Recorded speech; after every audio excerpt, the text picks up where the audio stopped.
Step away from the truck! Hands up, now!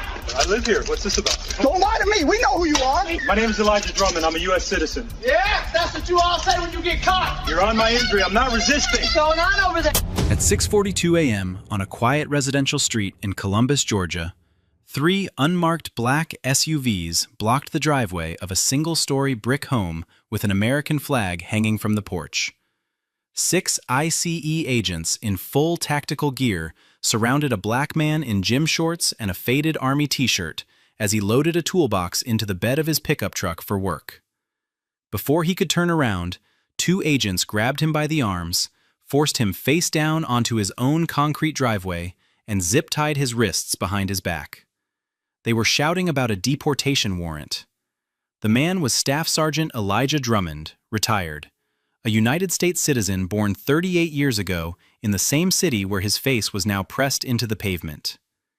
He was a Purple Heart recipient, a 2-tour combat veteran who had taken shrapnel in Fallujah, protecting the same flag now stitched onto the sleeves of the men pinning him down. The agents had no judicial warrant, no criminal warrant, no arrest order with his name on it. They had the wrong address, the wrong target, and the wrong man. And standing at the screen door 6 feet away, watching her father held to the ground by armed strangers, was his 7-year-old daughter Nyla, screaming so loudly the neighbors could hear it from inside their homes. Before we go any further, comment where in the world you are watching from, and make sure to subscribe because the next story is one you don't want to miss. Elijah Drummond had lived in Columbus his entire life. He grew up on the South Side, raised by a single mother who worked double shifts at the textile plant. He was quiet, disciplined, and built for structure. He enlisted in the United States Army at 18, the day after his high school graduation. Infantry. He shipped out within months and never looked back. Over the next 14 years, Elijah rose through the ranks on 2 combat deployments, first to Iraq and then to Afghanistan. He earned his promotions the hard way, in firefights and field operations, where decisions were made in seconds and mistakes were measured in bodies.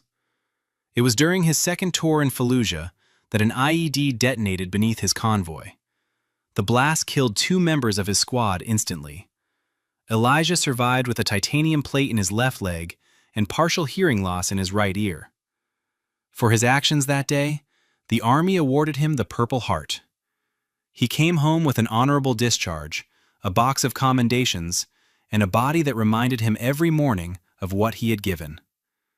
He settled back in Columbus, took a job as a licensed electrician, married a woman named Simone, and built a life that was small and steady. When Simone was diagnosed with cancer, he cared for her until the end. That was 2 years ago. Since then, Elijah had raised Nyla on his own. He braided her hair before school. He coached Little League on Saturdays. He went to work, came home, and kept his house clean. He was respected on his block, known by name at the hardware store, and never once asked the world to notice what he had sacrificed. He was the kind of man who gave everything and expected nothing in return. And on that Tuesday morning, his country repaid him by putting his face on his own driveway and making his daughter watch. The lead agent was Supervisory Deportation Officer Vincent Taggart, 44 years old, 16 years with Immigration and Customs Enforcement. He had built his career on volume. His unit ran more enforcement operations per quarter than any other in the southeastern region, a number his supervisors praised in performance reviews without ever asking how it was achieved. The answer was speed. Taggart's teams moved fast, verified little, and relied on instinct over paperwork. Among field agents, he was known as a closer. Among immigration attorneys and civil rights groups, he was known as something else entirely. Over the course of his career, 7 formal complaints had been filed against Taggart for rights violations, including 2 wrongful detentions of U.S. citizens, one involving a 63-year-old Puerto Rican grandmother held for 11 hours before anyone confirmed her citizenship. Every complaint had been administratively cleared.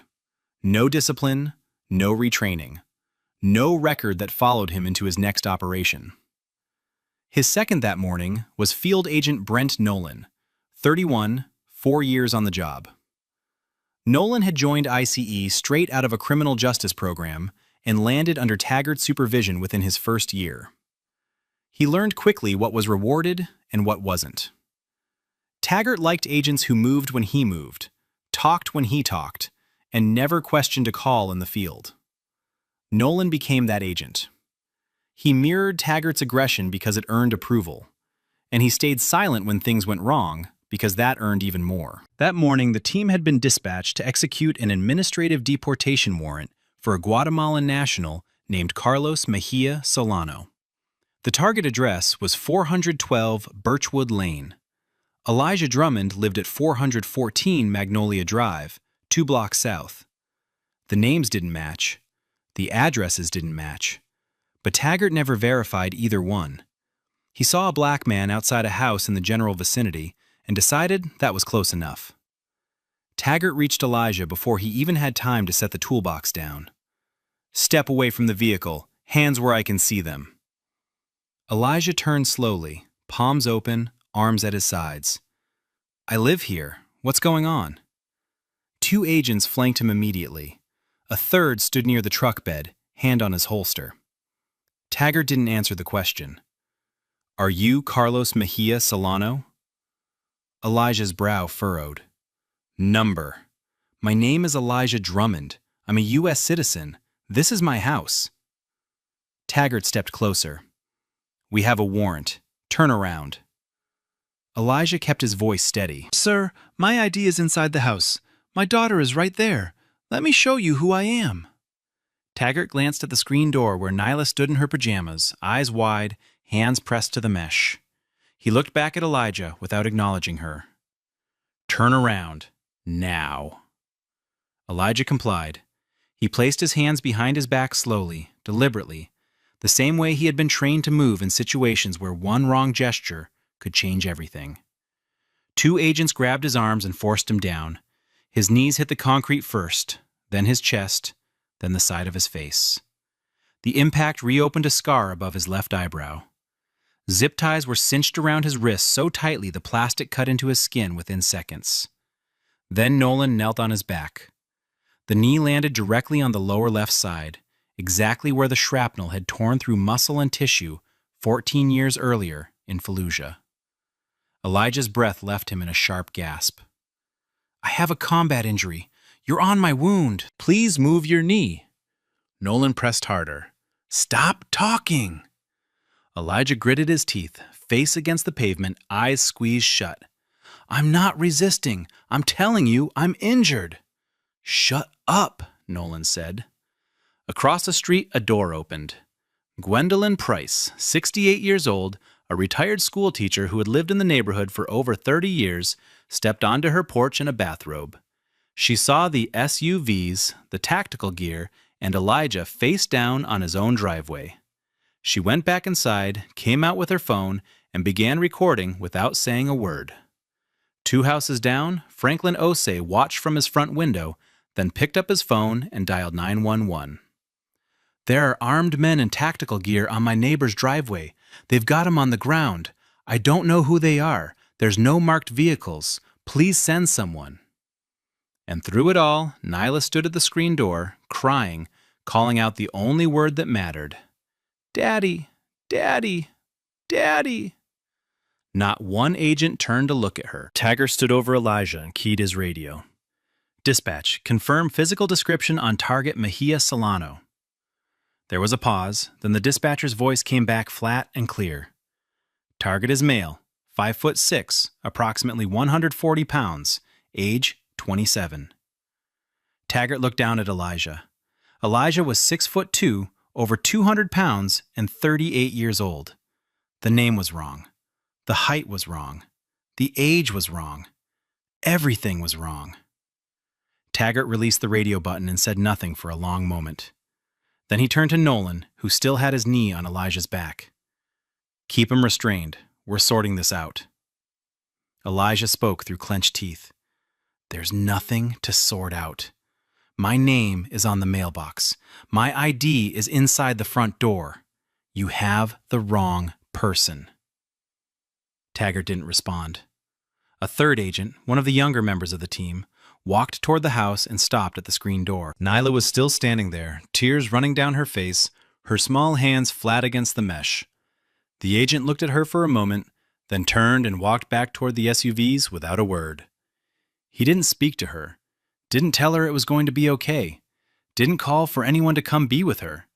He just left a 7-year-old girl standing alone behind a door, watching her father bleed on the concrete. From across the street, Gwendolyn Price raised her voice for the first time. "That man is a veteran. He's lived in that house for years. You have the wrong person."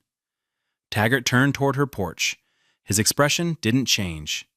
"Ma'am, we determine who's who, not you. A lot of people claim things they're not." The words carried clearly across the morning air. Gwendolyn's phone caught every syllable. So did the Ring doorbell camera mounted on Franklin Osei's front door directly across the street, recording in high definition with a timestamp in the corner of the frame. Gwendolyn didn't lower her phone. She didn't go back inside. She stood on her porch in her bathrobe and kept recording. Because she had spent 30 years teaching children the difference between right and wrong, and she knew exactly which one she was looking at. The first Columbus PD cruiser arrived 7 minutes after Franklin's 911 call. Officer Janelle Sutton stepped out, assessed the scene quickly: 3 unmarked SUVs, 6 agents in tactical gear, a man face down on a residential driveway, and a child visible through the screen door of the home. She approached with her hand near her radio, not her weapon. Then she saw his face. She stopped walking. "That's Sergeant Drummond." Her voice was sharp, immediate, and certain. Her 12-year-old son Caleb played shortstop on the Little League team Elijah coached every Saturday at Linden Park. She had watched Elijah run drills with those kids for 2 seasons. She had spoken to him at games, at team cookouts, at the end-of-year awards ceremony. She knew exactly who he was. She turned to Taggart. "That man is a United States citizen. He was born in this city. He's a combat veteran. What are you doing?" Taggart straightened. "We're federal agents executing a lawful operation. Step back, officer." Sutton didn't move. She looked at Elijah's face, the blood above his eyebrow, the zip ties cutting into his wrists, the swelling along his left side where Nolan's knee had been pressing for nearly 15 minutes. She keyed her radio. "Sergeant Covington, this is Sutton at Magnolia Drive. I need a supervisor here now.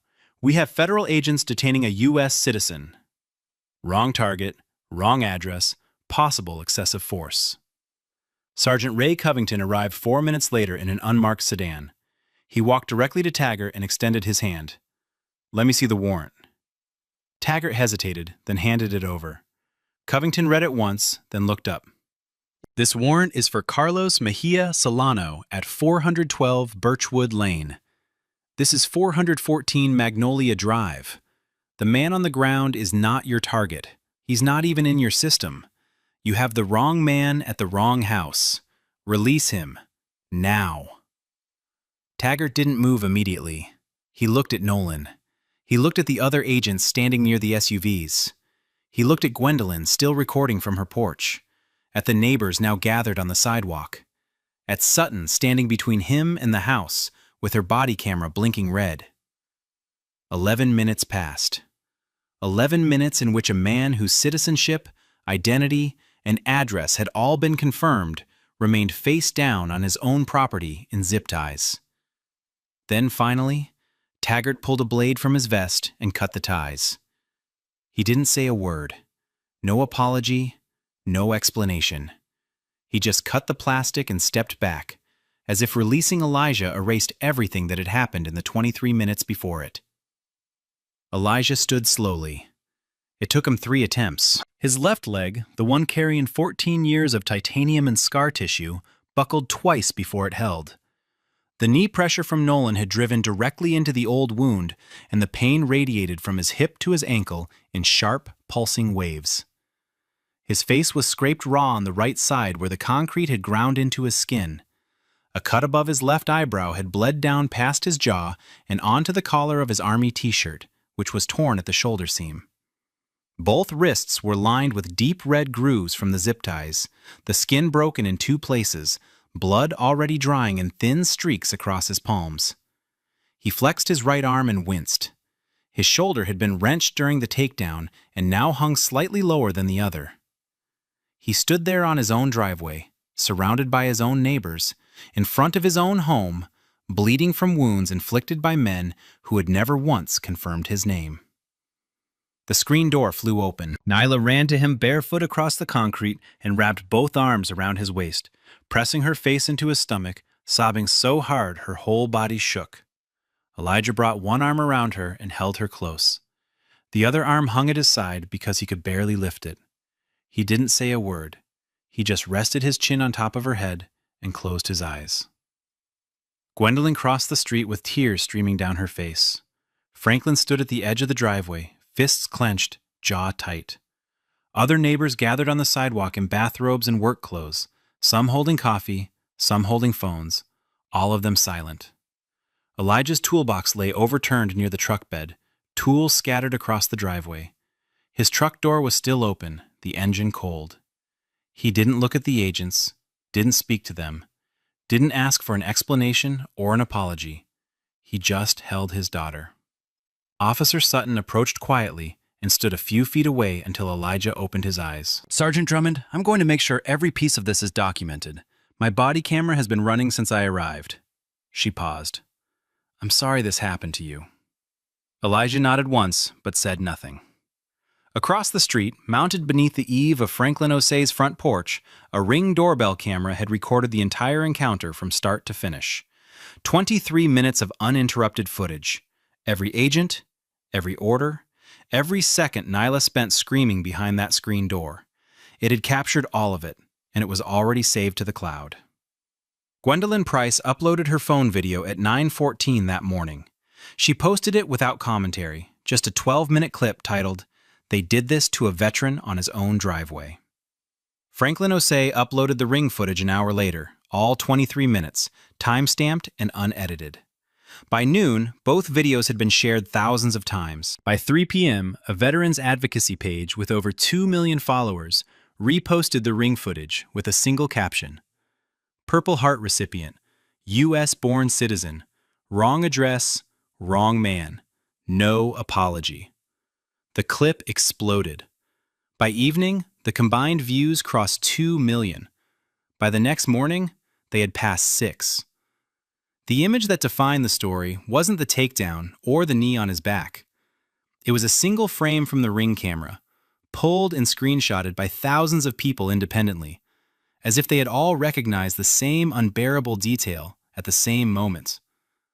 In the frame, Elijah lay face down on the concrete, arms zip-tied behind his back, blood visible on his forehead.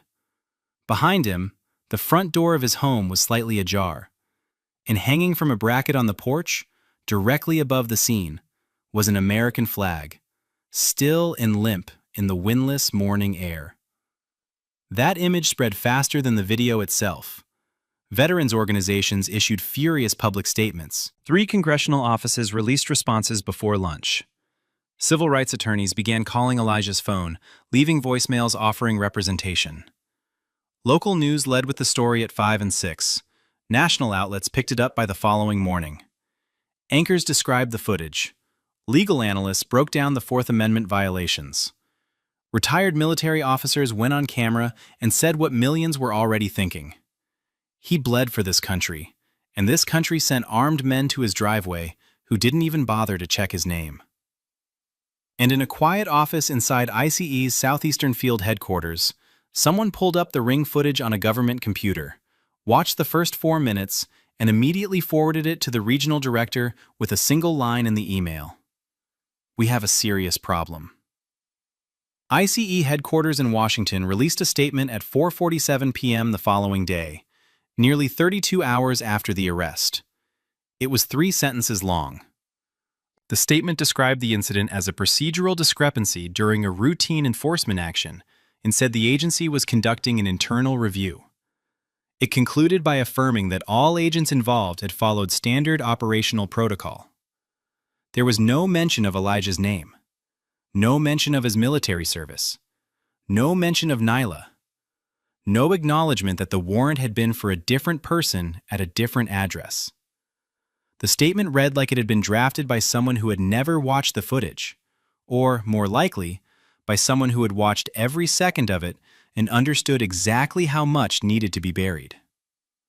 That same day, Taggart filed his official incident report. In it, he described Elijah as initially uncooperative and stated that the subject failed to comply with verbal commands, necessitating physical restraint. He wrote that force used was proportional to the circumstances and consistent with field protocol for high-risk enforcement operations. Nolan filed his report the following morning. It echoed Taggart's nearly word for word, same phrasing, same structure, same calculated omissions. Neither report mentioned that the dispatcher had read back a physical description that didn't match Elijah. Neither mentioned Gwendolyn's repeated attempts to tell them they had the wrong man. Neither mentioned Nyla standing at the screen door. Neither mentioned the 11 minutes Taggart waited after Sergeant Covington told him to release Elijah. But the videos told a completely different story, and by that point, millions of people had already seen them. Within 48 hours, congressional inquiries began flooding into the Department of Homeland Security. 12 members of the House, 4 senators, and the chair of the Congressional Black Caucus demanded a formal review. The DHS Office of Inspector General opened an investigation. The IG team moved quickly. They pulled GPS logs from all 3 SUVs, confirming the vehicles had never been within 2 blocks of the correct target address. They pulled radio transcripts and found the dispatch correction Taggart had received and acknowledged 7 minutes into the encounter, a correction he never acted on for another 10 minutes. Then they pulled Taggart's phone. In his text messages, sent to a colleague 40 minutes after Elijah was released, was a single line that would later be read aloud in a federal courtroom. Got the wrong one, but he was acting like he had something to hide anyway. The Department of Justice Civil Rights Division opened its own parallel investigation 9 days after the arrest. The lead was a senior trial attorney from the criminal section, supported by 2 FBI agents and a federal civil rights analyst. They were not there to review policy. They were there to determine whether federal crimes had been committed. Their first interview was with Elijah. He arrived in a pressed shirt, a folder of documents under his arm, and gave his statement with the same precision he had once used to deliver field reports under fire. He provided timestamps down to the minute. He recalled exact phrases, who said what and when.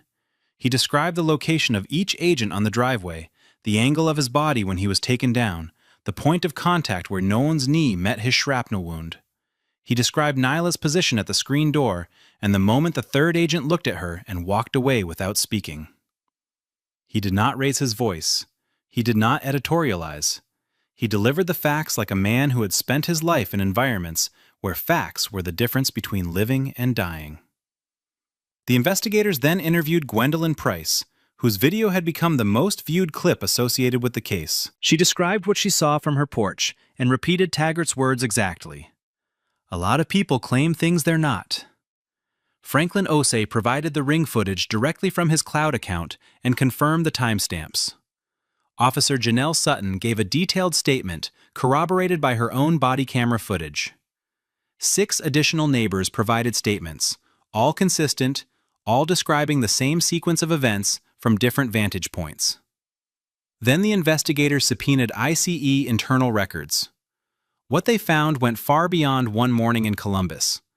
Taggart's unit had accumulated 14 formal complaints of wrongful detention in just 3 years. The targets were disproportionately Black and Latino U.S. citizens and legal residents. 7 of the 14 complaints involved operations conducted at addresses that did not match the warrants being executed. In each case, the agents had detained individuals based on proximity and appearance rather than verified identity. Not one of the 14 complaints had resulted in discipline. Not a single reprimand. Not a single retraining order. Not a single suspension. The pattern was unmistakable. This was not a one-time mistake made by a careless agent on a Tuesday morning. This was an institutional failure, built on speed, protected by silence, and enabled by a system that treated zero accountability as standard operating procedure. Elijah chose his attorney carefully. He didn't go with the first name on the list or the loudest voice in his voicemail. He chose Constance Adeyemi, a former federal prosecutor who had spent 8 years inside the Department of Justice before leaving to represent the people the government failed. She had built a reputation on cases no one else wanted to touch, suing federal agencies, challenging qualified immunity, and winning settlements that came with structural reform attached. She didn't take cases for headlines. She took them for precedent. When she sat down with Elijah for the first time, she listened for 2 hours without interrupting. Then she told him what she intended to do. Within 3 weeks, Adeyemi filed a federal civil rights lawsuit in the United States District Court for the Middle District of Georgia. The defendants named were Supervisory Deportation Officer Vincent Taggart, Field Agent Brent Nolan, 4 additional agents present on the driveway that morning, the director of ICE's Southeastern Field Office, and the Department of Homeland Security itself. The complaint ran 47 pages.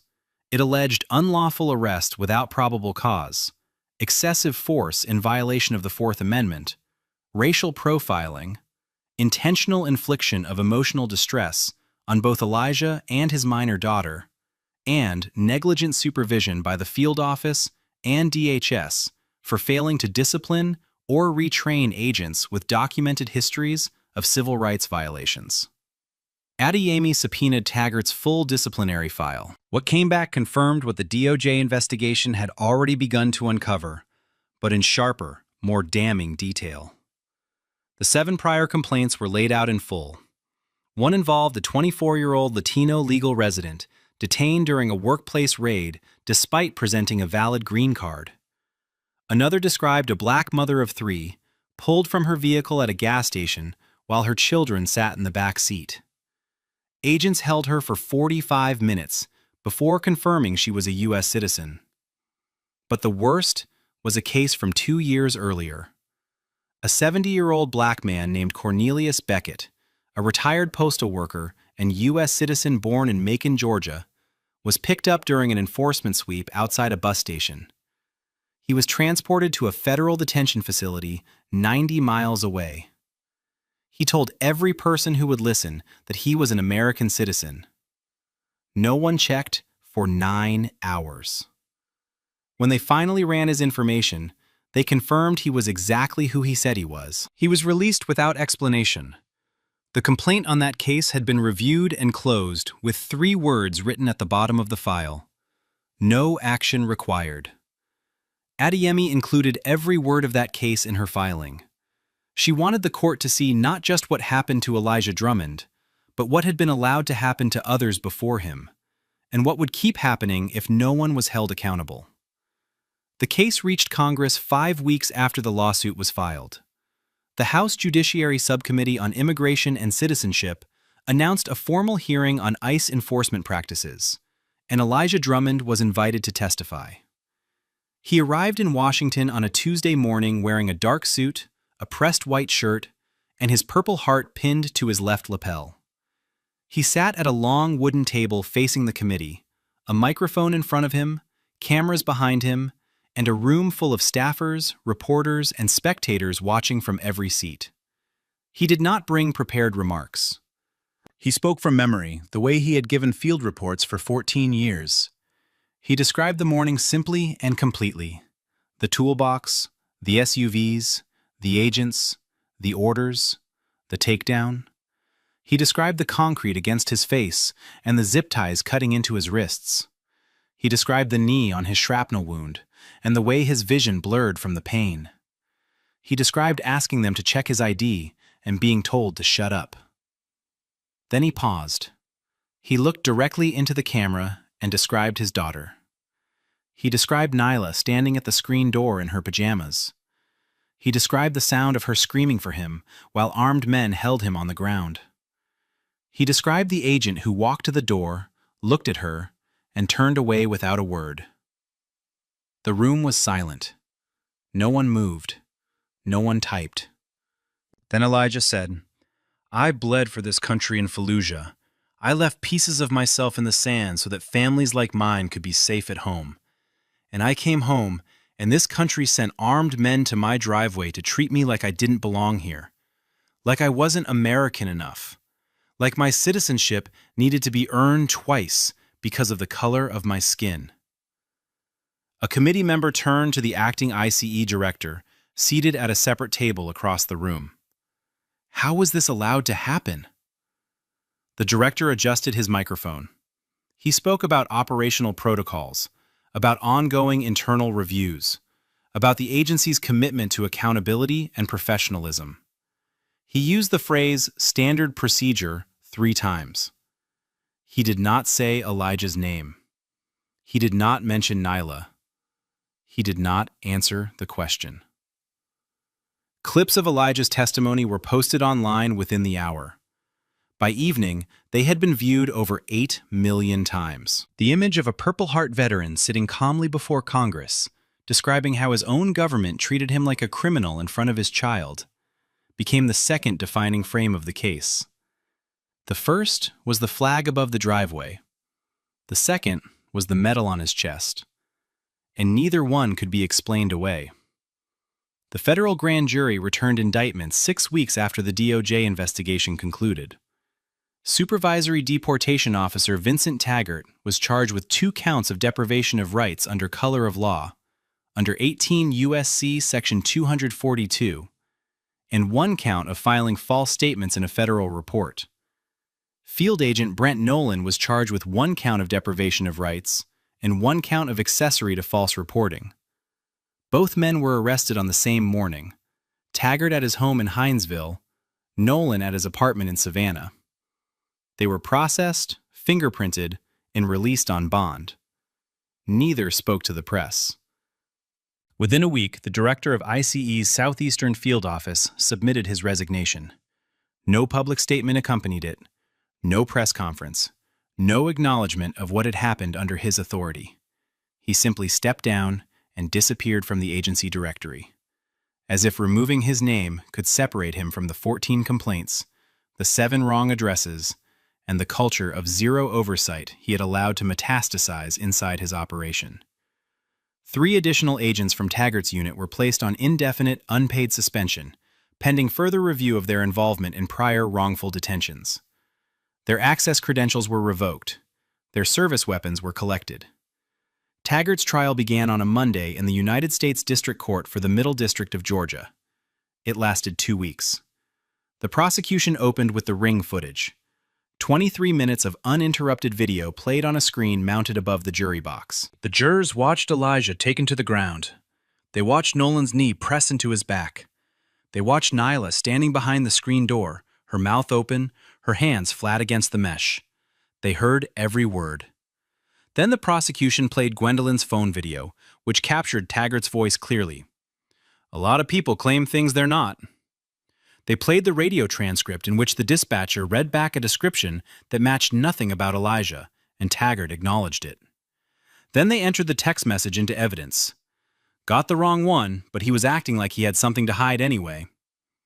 The defense argued it was an honest mistake, a high-pressure operation, a regrettable error in the fog of field enforcement.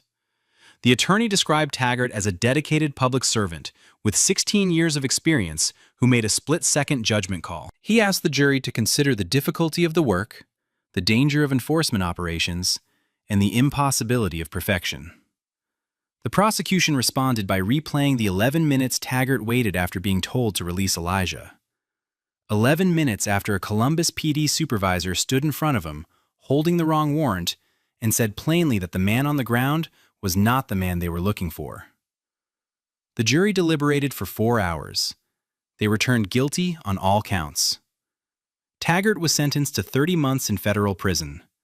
The judge noted the flagrant disregard for a citizen's constitutional rights, the physical harm inflicted on a decorated combat veteran, and the emotional trauma caused to a minor child who watched her father brutalized from inside her own home. Nolan received 14 months. The judge described him as a willing participant who chose obedience over conscience and silence over intervention. Both men were permanently barred from federal law enforcement. Their credentials were revoked. Their names were entered into the National Decertification Index. Neither would carry a badge again. The civil lawsuit settled 4 months before it was scheduled to go to trial.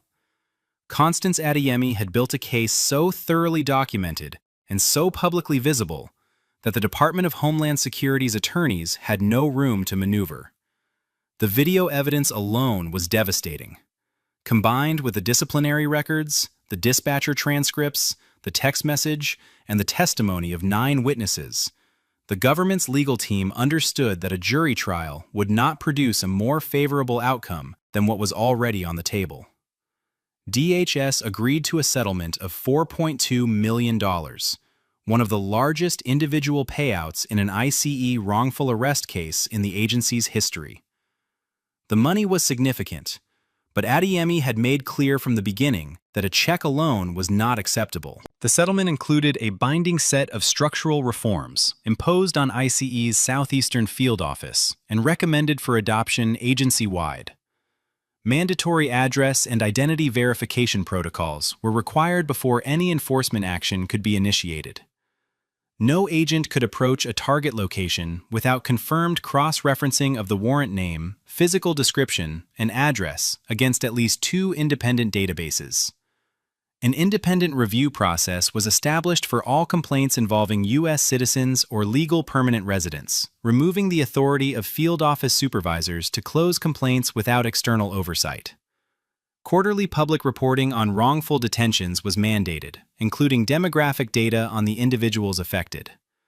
And a civilian oversight board was created for the regional field office, with the authority to review operations, access complaint files, and issue binding recommendations. Elijah sat in Adeyemi's office the day the settlement was finalized. He read every page. He signed where he needed to sign. Then he told her what he wanted to do with a portion of the money. He established a legal defense fund for U.S. citizens and lawful residents wrongfully targeted by immigration enforcement. People who didn't have cameras rolling, didn't have neighbors willing to record, didn't have a decorated military record to force the system to pay attention.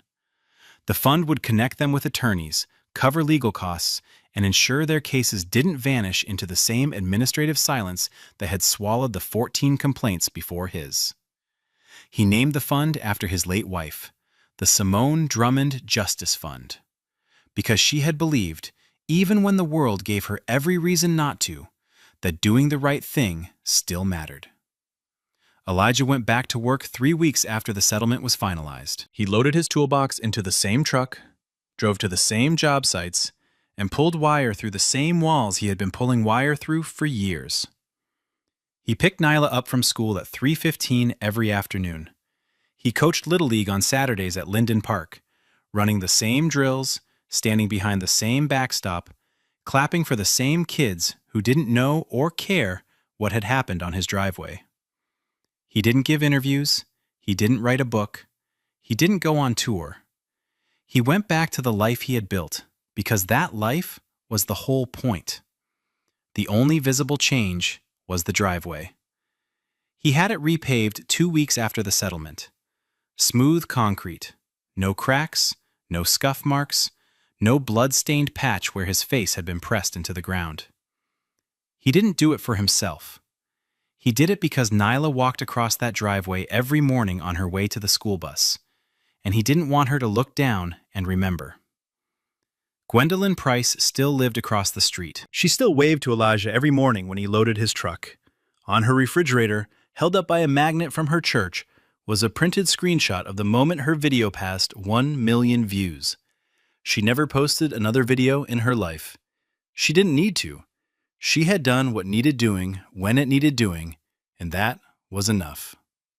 Officer Janelle Sutton received a formal commendation from the Columbus Police Department for her intervention that morning. Her sergeant wrote in the citation that her actions represented the highest standards of professional conduct and community trust.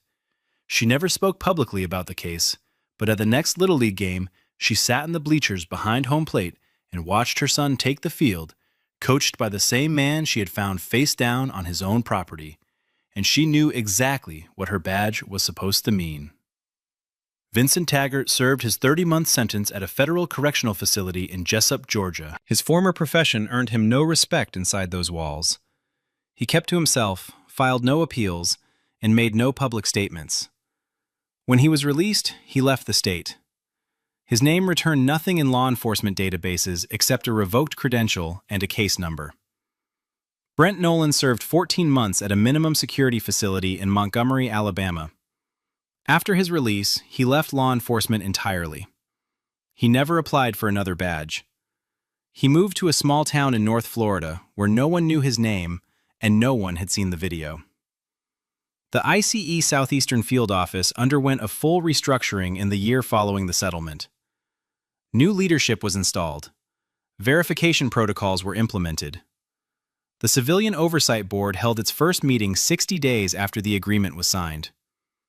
Complaint files that had been closed without action were reopened and reassigned to independent reviewers. Quietly, without ceremony, a training bulletin began circulating through DHS offices nationwide. It was one page. At the top was a still frame pulled from Franklin Osei's Ring camera. In the image, a man lay face down on a concrete driveway, wrists bound behind his back. Through the open front door of the house behind him, the edge of a framed Purple Heart certificate was visible on the hallway wall. And in the screen door, backlit by the glow of a kitchen light, was the silhouette of a small child, hands pressed to the mesh. Beneath the image, in plain black text, were 9 words. Verify before you act. This is what failure costs. No names were printed. They didn't need to be. The careers were already gone. Elijah Drummond never spoke publicly about the case again. He didn't need to. The footage spoke for itself.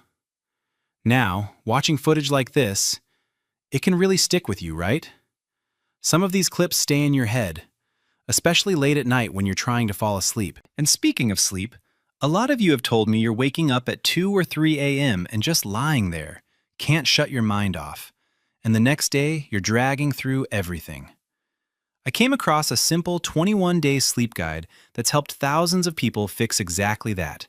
No pills, no apps, no gadgets. Just a step-by-step plan that actually works. It's only $15. I put the link in the description if you want to check it out. All right, I'll catch you in the next one. Keep your hands up. Don't lower them. Not even a little. You move when I tell you to move. My hands are up. I'm not resisting. I'm just asking what this is about. You'll get answers when I say you get answers. Right now, you stand still and follow instructions. Do you understand me? Yes, I understand. At 6:14 a.m. on a quiet suburban street in Falls Church, Virginia, 3 unmarked black SUVs rolled to a stop and blocked the driveway of a brick colonial home. 6 ICE agents in full tactical gear stepped out and moved toward the front door in formation. Within 90 seconds, they had dragged a black man in pajamas face down onto his own front lawn, zip-tied his wrists behind his back, and pinned him to the wet grass, while neighbors watched from porches, still holding their morning coffee. The man was Colonel Nathaniel Drayton, a sitting military judge in the United States Army Court of Criminal Appeals, one of the highest-ranking judicial officers in the entire military justice system.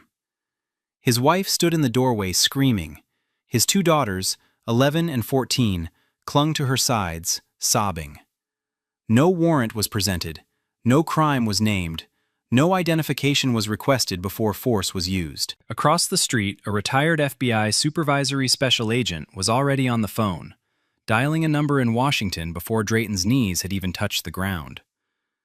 Senior Agent Victor Peretti was 44 years old and had spent 16 years with Immigration and Customs Enforcement, assigned to enforcement and removal operations.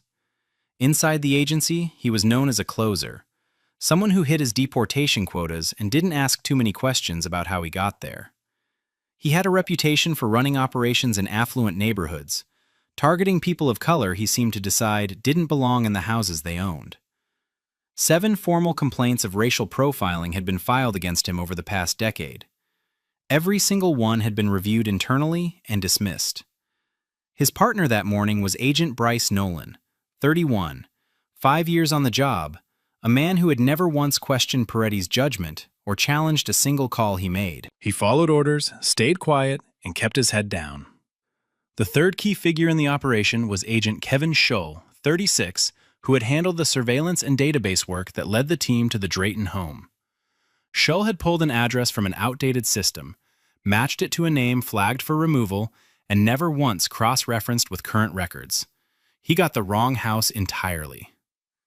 And Peretti, who should have verified every detail before authorizing a pre-dawn operation, never checked. He saw the neighborhood, he saw the name, he made his assumptions, and he sent 6 armed agents to the front door of a man who had served his country for 23 years. Colonel Nathaniel Drayton was 47 years old. He had graduated from West Point at 22, commissioned as a second lieutenant, and entered the Judge Advocate General's Corps, where he spent the next 23 years climbing through the ranks of military law. He had served as a trial counsel in courts-martial involving senior officers. He had presided over war crimes tribunals. He had been appointed to the United States Army Court of Criminal Appeals, one of the most powerful judicial bodies in the military justice system, where his rulings carried weight across every branch of the armed forces. His wife, Dr. Simone Drayton, was a board-certified cardiologist at Walter Reed National Military Medical Center. Their daughters, Amara, 14, and Nadia, 11, attended a private academy in Arlington and were both honor roll students. The family had lived in the same brick colonial in Falls Church for 9 years. They were active in their church. They knew their neighbors by name. Drayton held a top-secret security clearance, which meant his background had been investigated more thoroughly than most people could imagine. Financial records, travel history, family connections, foreign contacts, all of it scrutinized and cleared at the highest level. He was, by every measurable standard, one of the most vetted human beings in the United States. And none of that mattered at 6:14 on a Tuesday morning when 6 agents decided he didn't look like he belonged in his own home. The operation was flawed before a single SUV left the staging area. ICE had been searching for an undocumented individual flagged for removal, a man named Arturo Belmont, who had lived at the Falls Church address 2 owners and more than 6 years prior. Agent Kevin Scholl ran the database query using an outdated immigration enforcement system that had not been synced with current property records, county tax filings, utility accounts, or voter registration rolls. Every single one of those records clearly showed the home belonged to the Drayton family. Scholl never checked. He pulled the address, matched it to the flag, and handed it to Peretti as confirmed. Peretti didn't verify either. He looked at the neighborhood, looked at the name attached to the file, and made a judgment that had nothing to do with evidence. In his mind, the person living at that address didn't match the zip code. He greenlit the pre-dawn raid without hesitation. No judicial warrant was obtained. Peretti told his team they would rely on administrative authority, a legal gray area that allowed ICE agents to conduct certain enforcement actions without a judge's signature. It was a loophole Peretti had exploited dozens of times before, always in neighborhoods where the people he targeted were unlikely to know their rights or have the resources to fight back. This time, he had chosen the wrong house, the wrong street, and the wrong man. The agents arrived at 6:10 a.m. 3 black SUVs with no markings pulled onto the street in a staggered formation, blocking the driveway and part of the sidewalk. Peretti was first out of the lead vehicle. He crossed the lawn in 4 quick strides and pounded on the front door with the side of his fist. The sound echoed down the quiet street. Dr. Simone Drayton opened the door in a bathrobe, still half asleep. Before she could speak, Peretti and 2 agents pushed past her into the foyer without clearly identifying themselves or stating their purpose. She stumbled backward into the hallway wall. "Federal agents," Peretti said over his shoulder, already moving toward the staircase. Drayton appeared at the top of the stairs moments later. He was calm. He walked down slowly with his hands visible. "I'm Colonel Nathaniel Drayton, United States Army. What is this about?" "Shut up and get on the ground," Peretti said. Drayton didn't move. "I'm asking you to identify yourselves and present a warrant." Peretti stepped closer. "We don't need one for people like you. Get down, now." 2 agents grabbed Drayton by the arms and dragged him toward the front door. He did not resist. His bare feet scraped across the hardwood, then the concrete steps, then the cold, wet grass of his own front yard. They forced him face down onto the lawn and zip-tied his wrists behind his back. His pajama shirt rode up, his face pressed into the mud. His 11-year-old daughter Nadia ran out the front door, screaming for her father. Agent Bryce Nolan stepped into her path and shoved her backward toward the doorway with both hands. The child hit the doorframe and crumpled. Dr. Simone caught her and screamed, "He's a federal judge! He's a military judge! What are you doing?" Peretti glanced back and laughed. "Sure he is." By now, lights had come on in houses up and down the street. Figures stood on porches. At least 4 phones were recording. Ring doorbell cameras on 3 neighboring homes captured the full scene in high definition with clear audio. Every word, every shove, every second of it preserved. Directly across the street, standing motionless on his front porch, was Leonard Osei. He was 63 years old and had spent 28 years as a supervisory special agent with the Federal Bureau of Investigation before retiring 4 years earlier. He had overseen federal task forces, led civil rights investigations, and testified before congressional committees on law enforcement oversight. He knew exactly what he was watching, and he knew immediately that every part of it was wrong. No warrant was served. No identification was presented at the door. The agents entered the home without consent. Force was used on a compliant individual. A child was physically pushed by an armed federal agent. Osei reached for his phone and began recording. But unlike the other neighbors, he didn't just point the camera, he narrated. He spoke in the steady, measured voice of a man who had documented scenes like this for 3 decades. He stated the time, the number of agents, the vehicles, the lack of paperwork, the level of force. He described Drayton's compliance and the agent's escalation. He captured Peretti's words clearly. "We don't need one for people like you." He recorded Nolan shoving the child, and while the camera was still rolling, he made a call with his other hand to a sitting contact at the Department of Justice. He didn't leave a voicemail. The call was answered on the second ring. Osei spoke 7 words. "You need to see what's happening here." That call, placed before Drayton had even been lifted off his own lawn, would set in motion a chain of events that no amount of internal maneuvering could stop. Drayton was transported to the local ICE field office in the back of one of the unmarked SUVs. He was still in his pajamas, still barefoot. His wrists were still zip-tied. He was placed in a holding cell with a concrete bench and a steel door, and left there without explanation. He sat upright, back straight, and waited. When an agent passed the cell, Drayton spoke clearly through the slot. "My name is Colonel Nathaniel Drayton. I am a sitting judge on the United States Army Court of Criminal Appeals. I am requesting a phone call." The agent glanced at him and kept walking. Drayton repeated the request twice more over the next 40 minutes. Each time, he was ignored. When Peretti finally passed the cell, Drayton said it again. "I am a military appellate judge. I have a right to contact my command and my attorney." Peretti didn't stop. "Everyone claims to be someone important," he said without looking back. For 73 minutes, Drayton sat in that cell. No call, no water, no acknowledgement of who he was. Then, a supervisor named Rita Espinoza, responding to a flag in the intake system, ran Drayton's full name and date of birth through the federal database. The results came back instantly and filled the screen. Department of Defense, Joint Personnel Adjudication System, U.S. Army Judiciary, Top Secret Clearance, active, Judicial Appointment, confirmed. The room around her went dead silent. Espinoza stood up from her desk, walked down the hallway, and found Peretti near the break room. She didn't raise her voice. She didn't need to. "You just arrested a sitting military appellate judge. Top secret clearance. In his own home. Without a warrant. On camera." Peretti stared at her. The color left his face slowly, like something draining from behind his eyes. Espinoza continued. "His neighbor is retired FBI. His wife is a cardiologist at Walter Reed. And his name is already in the DOJ system because someone called it in an hour ago." Peretti said nothing. He leaned against the wall and looked at the floor. And for the first time in 16 years with the agency, he had absolutely nothing to say.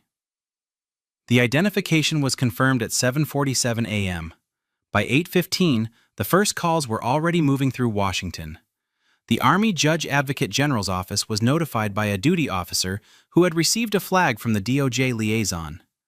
The message was brief. A sitting military appellate judge had been detained by ICE agents in a pre-dawn operation at his personal residence. No warrant had been issued. Force had been used. The judge's minor child had been physically handled by an agent. The Pentagon's Office of General Counsel opened a case file within minutes. A preliminary designation was assigned, and the file was flagged for immediate senior review. At the Department of Homeland Security, the Office of Inspector General received a formal referral before 9 a.m., triggered not only by the DOJ contact, but by internal flags raised when Drayton's identity was confirmed in the system. A congressional staffer on the Senate Armed Services Committee saw a neighbor's video circulating in a private group chat and recognized the street. She forwarded it to the committee's chief counsel with a single line. "This is Falls Church. That man is in uniform pajamas being zip-tied on his own lawn." By 9 a.m., the Secretary of the Army's office had been briefed. By 9:30, a legal team at the Pentagon had requested all operational documents related to the raid. By 10 a.m., the incident was moving through Department of Defense legal channels at a speed normally reserved for combat zone emergencies or the death of senior personnel. Phone lines between DHS, DOJ, and the Pentagon carried the kind of controlled urgency that meant someone very high up had already decided this would not be buried. Peretti was still leaning against the wall in the field office hallway when a second supervisor approached him. "You need to come with me. Your credentials are being collected. Don't talk to anyone." Peretti followed without a word. The hallway felt longer than it ever had before. Before the first federal investigator had even arrived at the field office, the cover-up was already underway.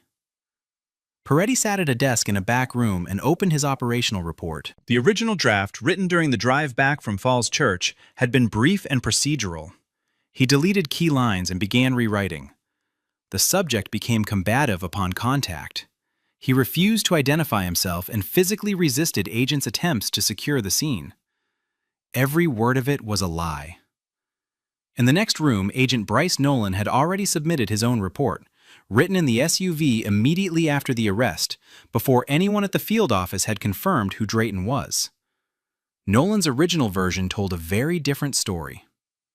Subject was calm and cooperative throughout the encounter. He identified himself verbally and did not resist at any point.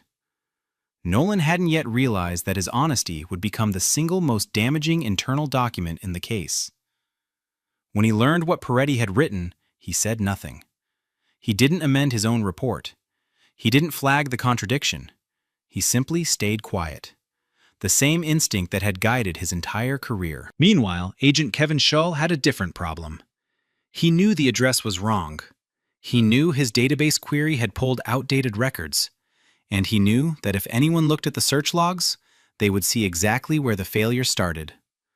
So he logged into the system and attempted to alter the query history, backdating a cross-reference he had never actually performed.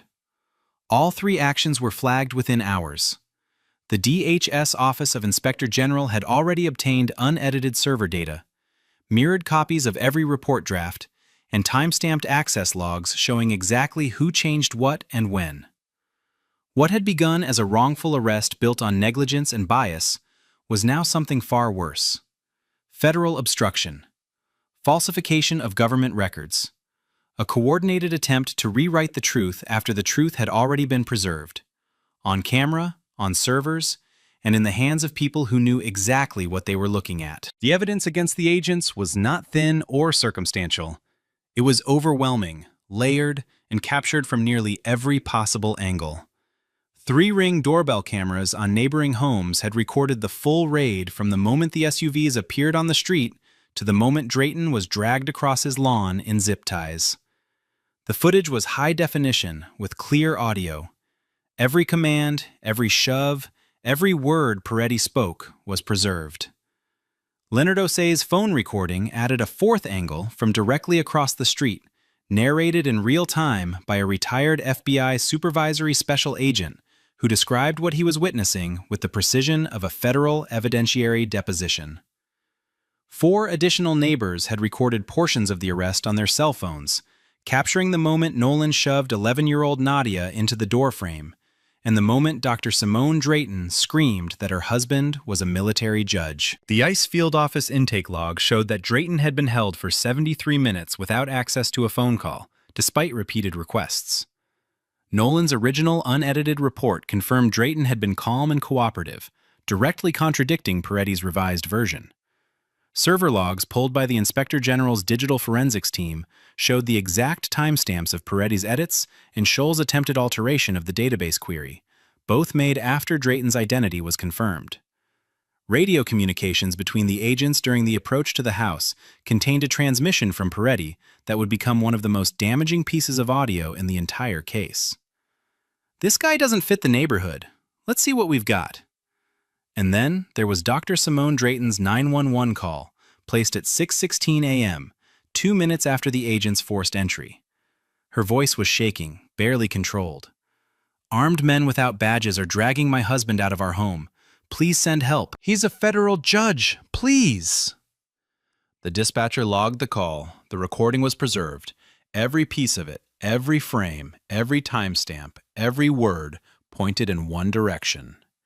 And there was nothing left for anyone to hide behind. The federal investigation moved with a speed and intensity that made clear from the outset this was not going to be handled quietly. The DHS Office of Inspector General and the DOJ Civil Rights Division launched parallel investigations within 48 hours of the incident. Teams were dispatched to Falls Church. Every neighbor on the street was interviewed. Every Ring doorbell camera feed was collected and cataloged. Every cell phone video was obtained with signed consent and chain of custody documentation. Subpoenas went out to the ICE field office for all operational records, internal communications, database access logs, radio transmissions, and personnel files related to the 6 agents involved. Each of the 6 agents was deposed individually in closed sessions.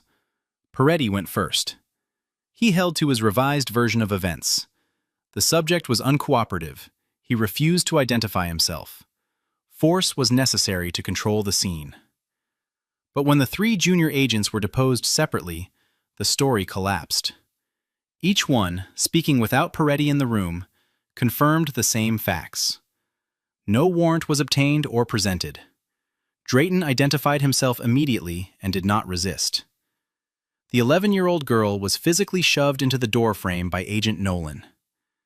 And Peretti had used racially coded language throughout the operation, not just on the radio, but in the vehicle on the way to the house and on the front lawn during the arrest. One junior agent quoted Peretti directly from the SUV. He said the name didn't match the neighborhood, said we'd probably find something once we got inside. Investigators then reopened Peretti's 7 prior complaints. What had once been dismissed as isolated misunderstandings now formed a clear and documented pattern. In each case, the target had been a person of color in an affluent area. In each case, Peretti had initiated contact based on assumptions rather than evidence. And in each case, the agency had closed the file without discipline. The pattern was no longer deniable. It was systemic. And the agency that had protected Peretti for over a decade was now fully exposed. The consequences came in waves over the following 3 months, and not one of them was quiet. Agent Victor Peretti was terminated first.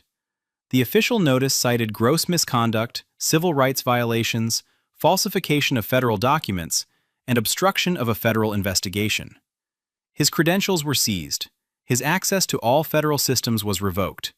He was escorted from the building by 2 DHS investigators and referred directly to the United States Attorney's Office for criminal prosecution. His 16-year career ended in a hallway with a cardboard box and a security escort. Agent Bryce Nolan was terminated the following week.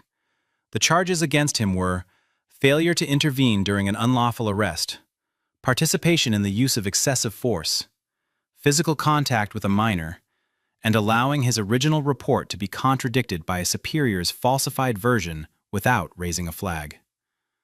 Nolan had never challenged Peretti, not once in 5 years, and that silence now carried a cost that matched the actions it had enabled. Agent Kevin Shull was terminated for negligence in target verification, failure to cross-reference current property records before a pre-dawn enforcement operation, and attempted tampering with federal database logs. His effort to cover his mistake after the fact had turned a career-ending error into a criminal referral. Two supervisors who had approved the operation without reviewing Shull's address verification were formally demoted and reassigned to administrative roles with no field authority. Neither fought the decision. The most damaging consequence, however, reached higher than any of them. The field office director, a 22-year veteran of ICE, was forced into early retirement after internal emails surfaced during the investigation. In one message, sent 14 months before the Drayton raid, a subordinate had flagged concerns about Peretti's pattern of targeting minorities in affluent neighborhoods. The director's response was 4 sentences long. The last one read, "He gets results. Leave him alone." That email was entered into the federal record. It would follow every name attached to it for the rest of their professional lives. The federal indictments came down 6 weeks after the terminations and landed with the weight of everything the evidence had made undeniable. A grand jury returned charges against Victor Peretti on 3 counts: deprivation of rights under color of law under 18 U.S.C. Section 242, obstruction of justice, and falsification of federal records. Each charge carried significant prison time. The obstruction count alone, built on his rewritten operational report and the timestamp server logs proving exactly when he made the changes, was airtight. Kevin Shull was indicted separately on 2 counts: obstruction of a federal investigation and tampering with federal evidence. His attempt to backdate the database query had been captured in forensic detail by the Inspector General's digital team. There was no ambiguity. The log showed what he did, when he did it, and that the original search had never included the cross-reference he tried to insert after the fact. Bryce Nolan, facing the same exposure, chose a different path. He cooperated fully with federal prosecutors, provided a detailed accounting of the operation from planning to execution, confirmed Peretti's language and decision-making throughout, and testified to the culture of silence that had allowed Peretti to operate unchecked for years. In exchange, Nolan received a single reduced charge and a recommendation for leniency at sentencing. The Drayton family filed a federal civil rights lawsuit in the Eastern District of Virginia.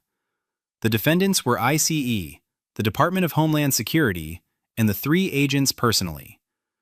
The complaint cited unlawful arrest without a warrant, excessive force against a compliant individual, assault on a minor child, racial profiling, and intentional infliction of emotional distress.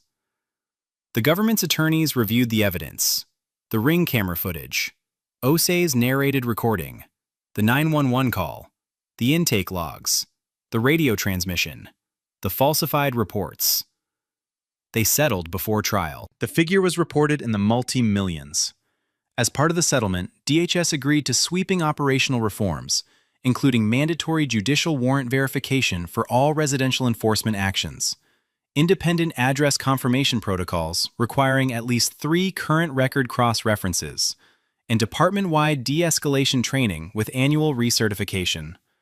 The reforms were binding, the money was significant, but for the Drayton family, neither one erased what had happened on that lawn at 6:14 in the morning. Colonel Nathaniel Drayton returned to the bench 5 weeks after the raid. He resumed his caseload at the United States Army Court of Criminal Appeals, without ceremony, without fanfare, and without public comment for nearly 2 months. When he finally spoke, it was in a brief written statement released through his attorney. The words were measured and precise, the way everything about him had always been. I have spent 23 years upholding the law in uniform. I have presided over cases that determined the futures of service members and the integrity of the military justice system. I never imagined I would need the law to protect me from my own government in my own driveway. The statement circulated widely. He did not do interviews. He did not appear on camera. He let the words stand on their own. Dr. Simone Drayton carried a different burden. 3 months after the raid, she was invited to testify before a congressional subcommittee examining federal enforcement overreach in residential settings. She sat behind a microphone in a hearing room on Capitol Hill and described what the raid had done to her daughters. She told the committee that Nadia, who was 11, had not answered the front door of their home in 4 months, that she woke up screaming at least twice a week, that she flinched at the sound of car doors closing in the morning. She told them that Amara, who was 14, had stopped talking about what happened entirely and had begun withdrawing from friends and activities she once loved. Dr. Simone's voice broke only once when she said, "They were eating cereal when the door came open. They were in their pajamas. They watched their father dragged across the yard." The room was silent.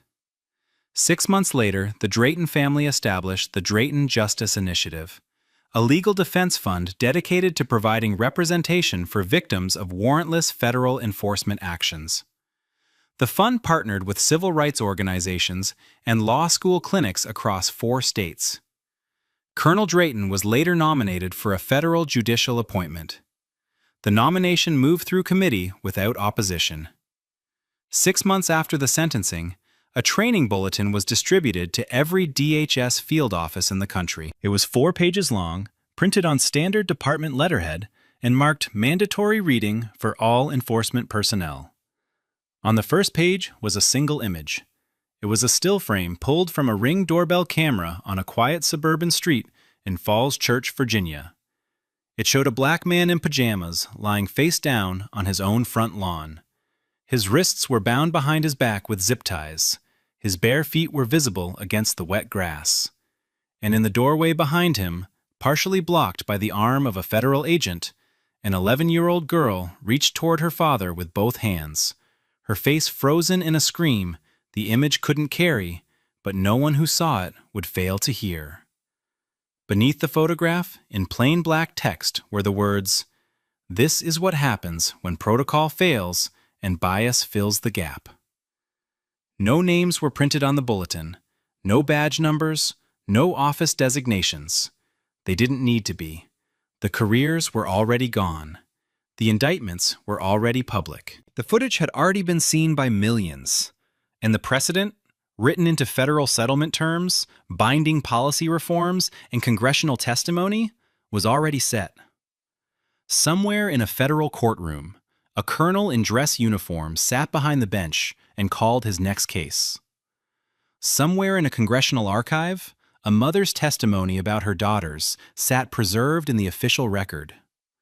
And somewhere in a DHS field office, a new agent picked up the bulletin, looked at the image, and understood without being told that the rules had changed. Not because of politics, not because of pressure, because of a man in his own driveway who never raised his voice, never lifted a hand, and never stopped being exactly who he said he was. Now, watching footage like this, it can really stick with you, right? Some of these clips stay in your head, especially late at night when you're trying to fall asleep. And speaking of sleep, a lot of you have told me you're waking up at 2 or 3 a.m. and just lying there. Can't shut your mind off. And the next day you're dragging through everything. I came across a simple 21-day sleep guide that's helped thousands of people fix exactly that. No pills, no apps, no gadgets, just a step-by-step plan that actually works. It's only $15. I put the link in the description if you want to check it out. All right, I'll catch you in the next one.